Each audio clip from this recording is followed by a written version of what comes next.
Reload.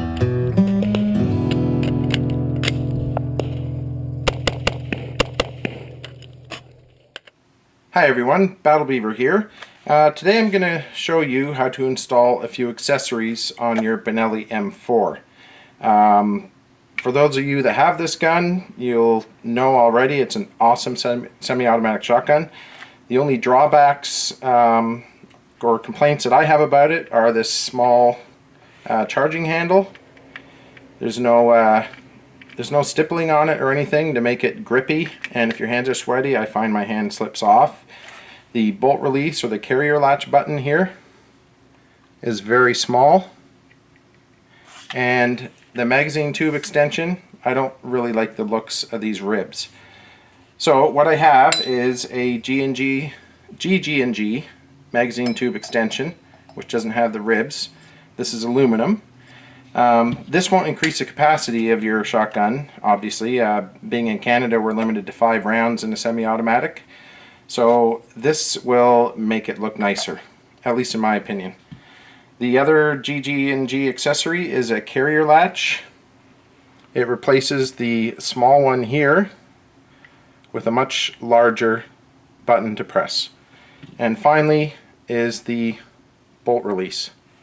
That replaces this tiny one back here with a much bigger one that's textured and is easier to grip. Okay, as you guys know, I'd like to let you know ahead of time what tools you're going to need to do for this installation. The charging handle and the magazine tube extension don't require any tools at all. It's the GG&G tactical bolt release button that requires tools, and the most disassembly you need to do on your M4. So you're going to need a hammer, a 3/32 inch punch, a small Allen key. Optionally, and you'll see why I think these are optional or even required, a small inspection mirror, a roll pin starter punch, and a small pick, a small angled pick. And again, I'll explain exactly why you might need these items as I go through the installation. One other very important item you're going to need is a gun vise of some kind, because you'll need to secure your shotgun upside down in order to drive the latch pin out. I'll show you that real quick right here. There's a latch pin there, and with one hand holding the punch and one the hammer, you need to have this firearm secured. If you don't have a gun vise, you can have a buddy hold it for you, or you can put it in a regular bench vise, clamp the receiver here. But I recommend protecting the receiver with either tape or blocks of wood or something so you don't damage it. Okay, the first step is to remove the tube retaining nut, which is here, because we need to remove the barrel. So you just unscrew that. The barrel will just pull off. Now this part of the barrel here that's attached to the barrel, just make sure it slips by this little ridge here of your old magazine tube extension. So we're just going to pull that off.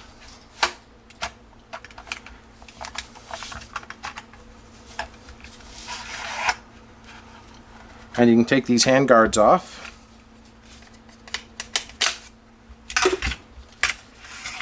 And remove the barrel. If you are replacing the magazine tube extension, you can go ahead and remove the old one now. If not, just leave it on.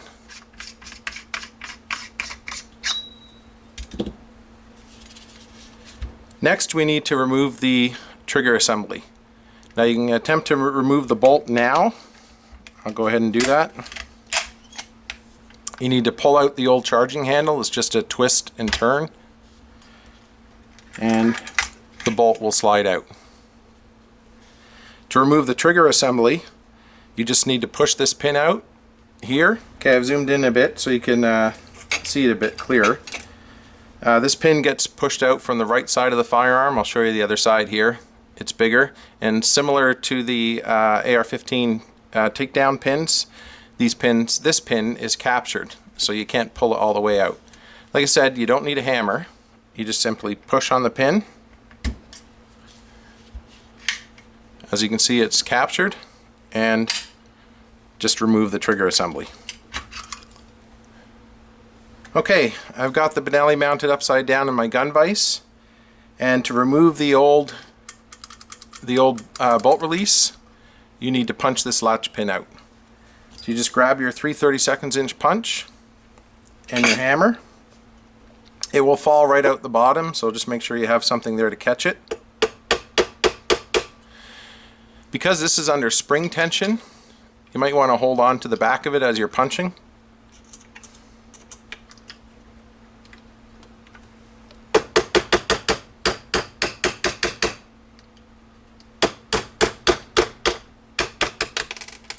Okay, you probably heard my pin drop out. It fell into my gun vise. Remove the punch and just grab it and take it out. If it falls in, that's fine, just grab it. So you have two pieces here. You have the old bolt release system here and the old spring. The GG&G kit comes with a new rocker and a new spring and actually a new roll pin. So you can put all these in your spare parts bin. Okay, I've got my GG&G rocker, the new roll pin that comes with it, and the new spring. First step we want to do is just get this roll pin started. So I'm going to just put it in the hole here. Give it a couple of taps. No more than that. You don't want it to penetrate too far. This is just to hold it. Okay, now we have the new rocker, the bolt release rocker, and the new spring from GG&G. So what I'm going to do is get this through the hole here. You see it protruding here. Now I'm going to seat the spring. The spring goes on the very end of the rocker here.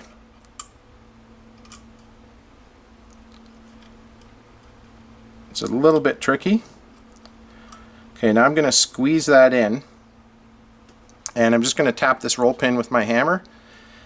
Now you might have to jiggle the rocker a bit. There's some play in it back and forth to get it lined up. So I'm going to get it where I think it goes.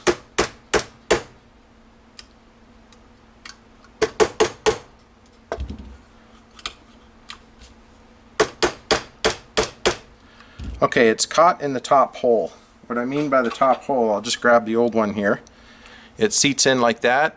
So the pin's got to go through that hole and that hole. Right now it's caught at the top, so I don't need to hold it anymore. I'm going to grab my roll pin starter punch here. If you don't have one, you can just, in fact, I think I'll do that because most people don't have these. Just tap lightly.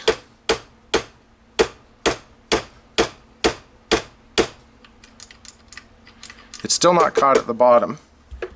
Now you're going to want to grab your roll pin punch, or sorry, your regular 3/32 inch punch, and you're going to tap it in very lightly. Again, you might have to manipulate the rocker.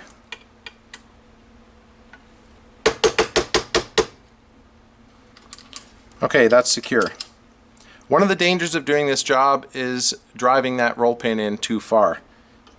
So what I'm going to do is drive it in too far on purpose, and I'll show you why you don't want to do that. So everything looks good. You think the roll pin's fine, and when you go to assemble it, this is why I like to have this inspection mirror.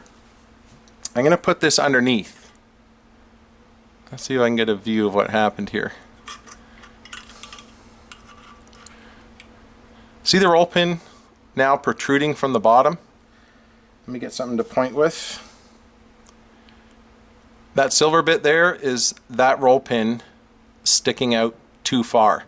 And you'll notice these channels here as well. That's where the bolt rides along. So when you go to assemble this, your bolt won't go in. And if you jam it, you'll damage this roll pin and it will be very difficult to take out. So if you do happen to drive it in all the way, another way to check if you don't have a mirror is just to grab your small angled pick.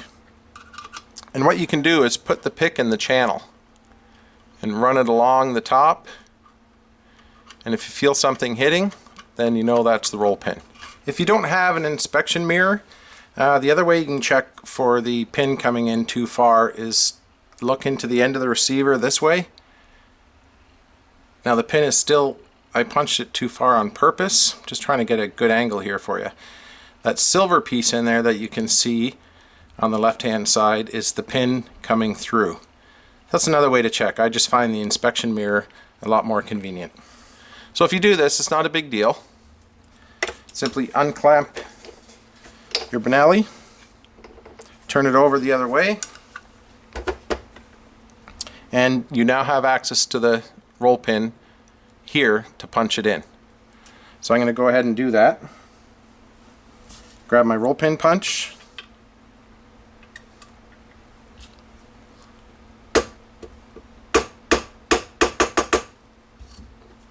I'm just going to check it with the mirror again.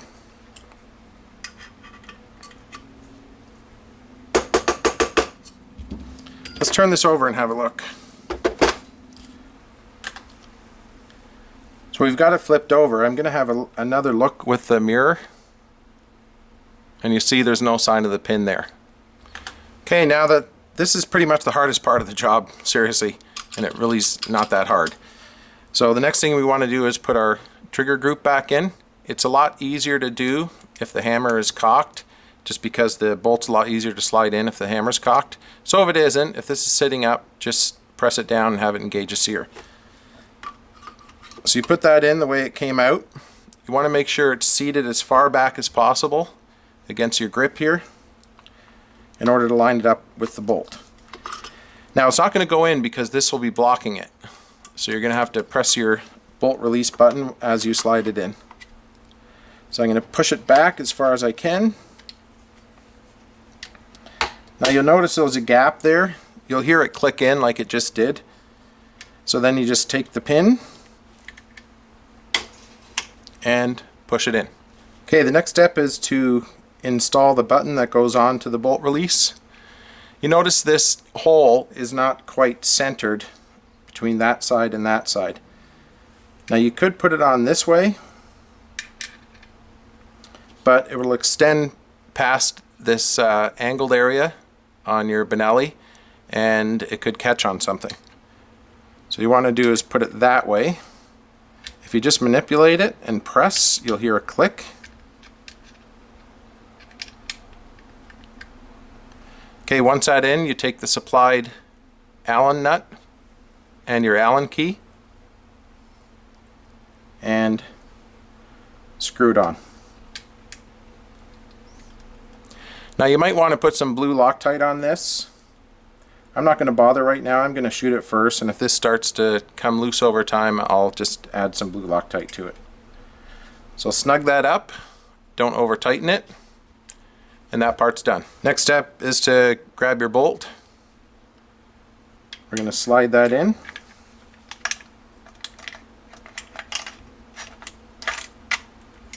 At this point you can also install the new charging handle. You just press and twist till you hear a click, and that's in. I like to lock the bolt back before I put in the reattach the barrel. So I'm going to go ahead and do that, and the bolt is locked. So now we'll grab the barrel and reinstall it. Before you reinstall the barrel, obviously you'll need to put your magazine tube extension back on. Whether that's the stock one or the new one from GG&G, it doesn't matter. I obviously have my new one. It threads on to the end of the magazine tube. Now you can grab your barrel.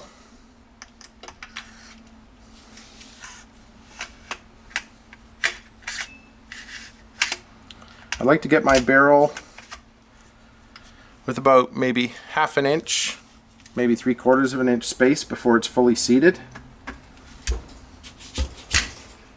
Okay, I hit it too far. So I'm going to pull it out again because we need some space to put those handguards back on. So we have one for the right side, and these are labeled on the back. One for the other side. I normally wouldn't do this with it lying flat in the bench, but it's a lot easier to do when you're holding the gun. So I'm going to try to get the left side on.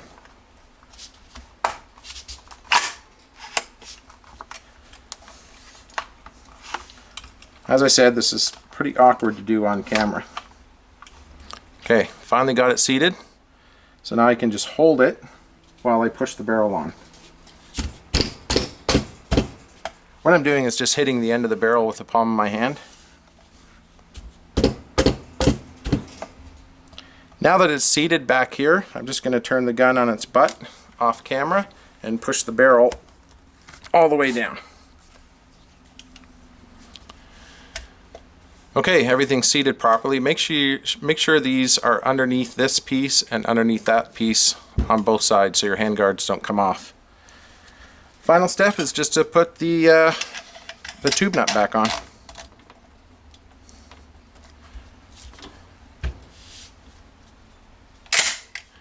You'll notice how much bigger that is. Let's compare it to the old one. This little round area on top is all you had on the stock bolt release. I'm guessing this one increases your surface area by 20 times. Much easier to push and much more comfortable. Okay, we've got everything installed. We got the new GG&G charging handle, much bigger, much more comfortable to use. The best mod, I think, is this bolt release. It's awesome. You can actually fit 2 fingers on it. Much easier to manipulate. And of course, we have the magazine tube extension without the ribs. Thank you very much for watching. If you have any questions, feel free to leave a comment on the video and I will respond. And please consider subscribing. Thanks very much.